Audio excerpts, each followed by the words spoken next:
नमस्कार।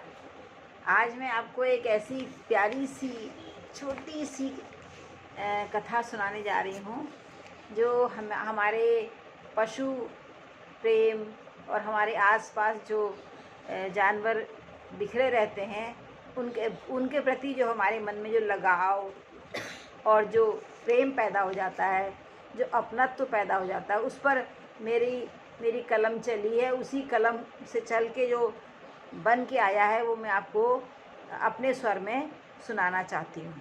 ज़रा सुनिए। इसका मैंने नाम दिया है पुशी कैट और मोती की दोस्ती। पुशी कैट जैसे कि पता चल रहा है एक बिल्ली है, मोती एक कुत्ते का नाम है और जो हमारे घर के आसपास रहता है, ख़ासकर हमारे घर के दहलीज पर ही रहता है। वहीं से हमारे घर से उसको खाना मिलता है और वो उसका नाम हम ही लोगों ने उसका मोती रखा है और वो अब जान गया है कि उसका नाम मोती है। मोती कहने से तुरंत वो दुम हिलाता है।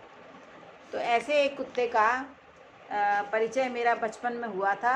वो मेरी स्मृतियों में कहीं संजोया हुआ था, उसको मैं आपके सामने उजागर करना चाहती हूँ। ज़रा सुनिए। कथा का नाम है पुशी कैट और मोती की दोस्ती और लेखिका तो आप जानते हैं मैं हूँ और स्वर भी मेरा ही है। एक दिन बारिश में बंसीलाल भैया ने एक बिल्ली के बच्चे को बचाया और वह उसे मुझे दिखाने लगे कि देखो बिटिया कितना सुंदर है।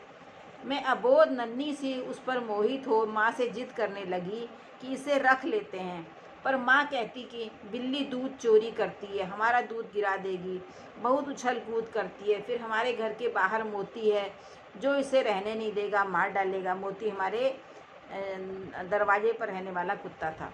हम घर के अंदर उसको नहीं आने देते थे पर पूरा उसका ध्यान रखते थे। मैं चुप हो गई पर वह बिल्ली का बच्चा मेरी आंखों के आगे नाचने लगा। तभी बारिश तेज हो गई और बंसीलाल भैया बाहर बरामदे में उस बिल्ली के बच्चे को अपने अंगोछे से छिपाए हुए वहीं बैठ गए और मैं उस बिल्ली के बच्चे को एकटक देखती रही।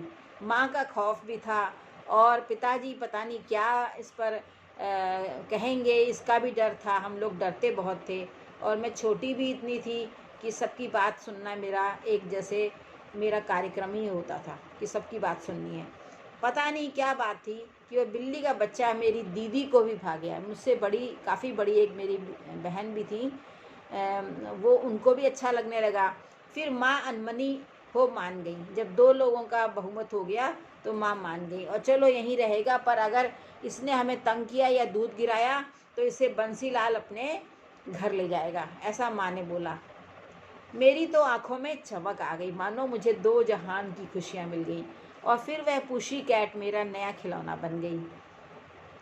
उसका चुपके चुपके मेरे पास आकर घर घर करके सोना, उसकी मुलायम छुअन, उसका मियाऊं करना, इधर उधर दौड़ना मेरे मन में ममत्व भाव लाने लगा। उसका सपड़ सपड़ कर दूध चाटना, अपने अंगों को चाट चाट कर उजला करना, उसकी शौच की क्रियाओं के लिए ब्रजभूषण भैया ने एक लोहे के टूटे तसले पर रेत बिछाकर उसे बाहर रख दिया था और वह जब भी शौच का प्रयास करती तो उसे उसी में डाल देते, तो वह कुछ दिनों में उसी में शौच करना सीख गई। फिर उस रेत को कूड़े के ढेर पर फेंक आते। पुशी कैट के दूध पीने के बर्तन, खाने पीने का समय निर्धारित था।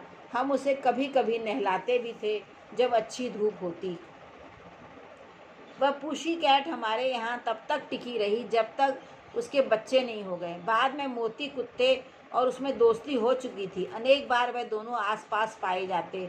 उसने कभी दूध नहीं चुराया, न घर गंदा किया। वह हमारे घर की चहेती सी बन गई। उसने 4 बच्चे दिए जो बहुत प्यारे और बंद आँखों वाले थे। एक दिन वो अपने बच्चे लेकर कहीं गई और फिर वापस नहीं आई। माँ कहती, बिराऊ तो सदघरू हूँ, फिर लौट आल, 7 घर बदलल पहली अपन अंतिना खातिर। फिर वह पुशी कैट वापस नहीं आई। मैं उसका रास्ता देखती रह गई, पर वह जब महीनों तक न लौटी तो माँ ने कहा, कै मर मुर गेन्हेल के जानी काछू। उसकी प्रतीक्षा बस मुझे ही थी। उसकी याद मुझे दुखी करती रही।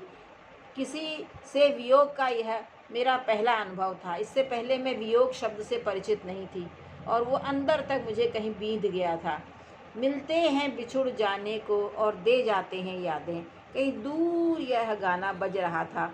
बगल के टोंग चाचा के रेडियो का स्वर था। हमारे घर में उस समय रेडियो भी नहीं था, पर स्मृतियाँ साथ साथ चलती रहती हैं। पता नहीं कब किस बदले रुख से कौन सी बात याद आ जाए, या हो सकता है याद ही ना आए, पर अंतर मन में रची बसी तो रहती है और अचानक कभी कभी उजागर हो जाती है। और मेरी कलम ने उसे कलमबद्ध कर दिया और मेरे स्वर ने उसको आपके समक्ष प्रस्तुत कर दिया।